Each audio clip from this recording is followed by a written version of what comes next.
Hello, my name is Sergio Lopez, and for this semester, the three books that I read were Henry David Thoreau's Walden, The Narrative of the Life of Frederick Douglass, and finally the autobiography of Benjamin Franklin.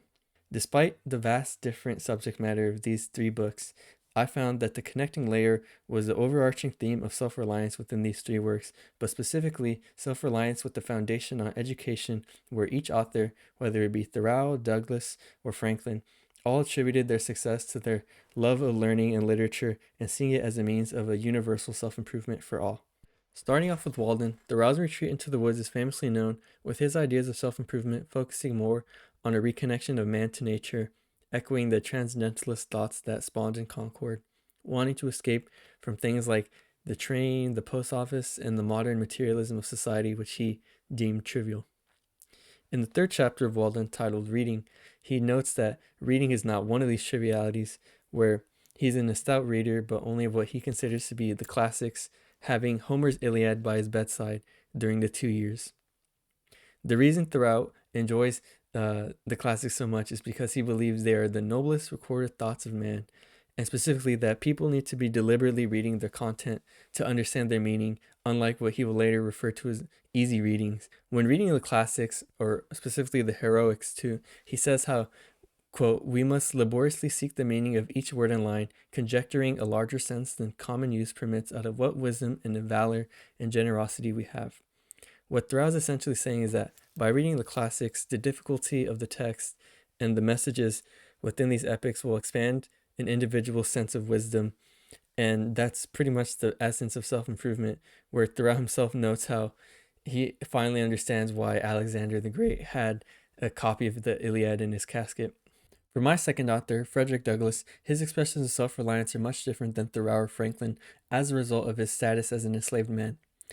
Unlike both of those authors, he has not had any formal education, with slaves actually being prohibited to read, but in a stroke of luck, while in Baltimore, the wife of his master, Sophia Auld, accidentally would teach him the beginnings of the alphabet, that of which would spark a natural curiosity of learning in Douglass.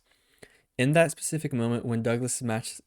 master Hugh catches his wife teaching Douglas the alphabet, Douglas himself has a revelation, saying to himself, I now understand what had been to me a most perplexing difficulty, to wit, the white man's power to enslave the black man. It was a grand achievement, and I prized it highly. From that moment, I understood the pathway from slavery to freedom.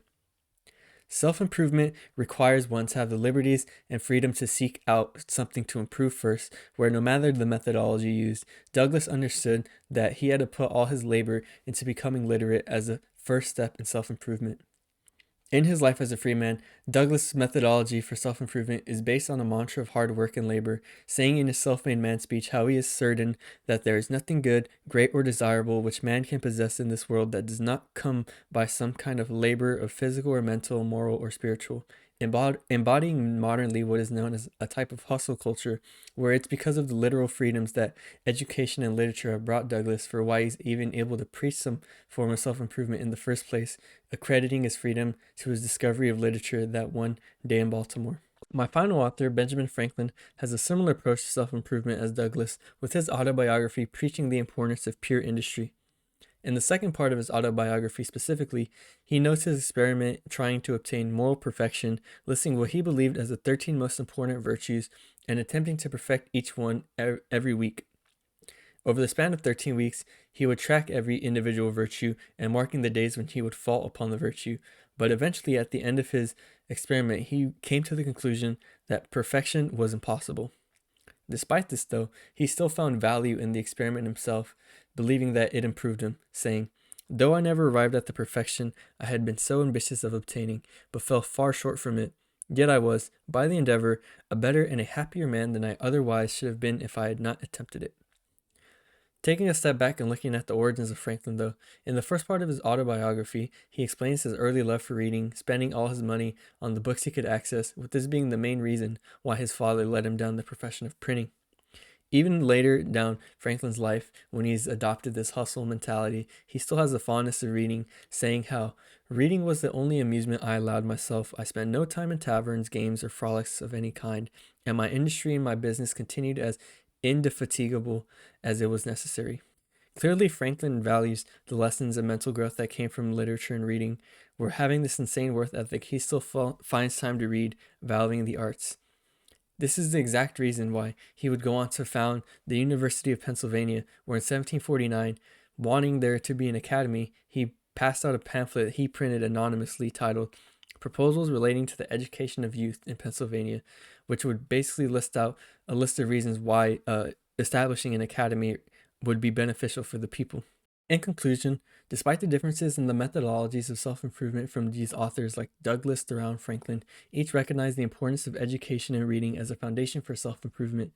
Thoreau, in his minimalist view of how men should live amongst nature, still had the pastime of reading, believing heroics like the Iliad to contain some of life's greatest messages, that of which mentally train readers and expand their perspective. Douglas, not having any freedom, recognized literature and reading as his path to freedom, and through his mantra of hard work is able to teach himself to read and eventually escape, but prior to escaping teaches his slaves the importance of reading as the foundation for freedom and further self-improvement. Franklin, in his quest for moral perfection and complete industry, still recognized reading as his sole amusement or pastime, believing literature to contain the knowledge and lessons necessary for an educated society, that of which would guarantee the future success of the nation, taking it upon himself to found the University of Pennsylvania.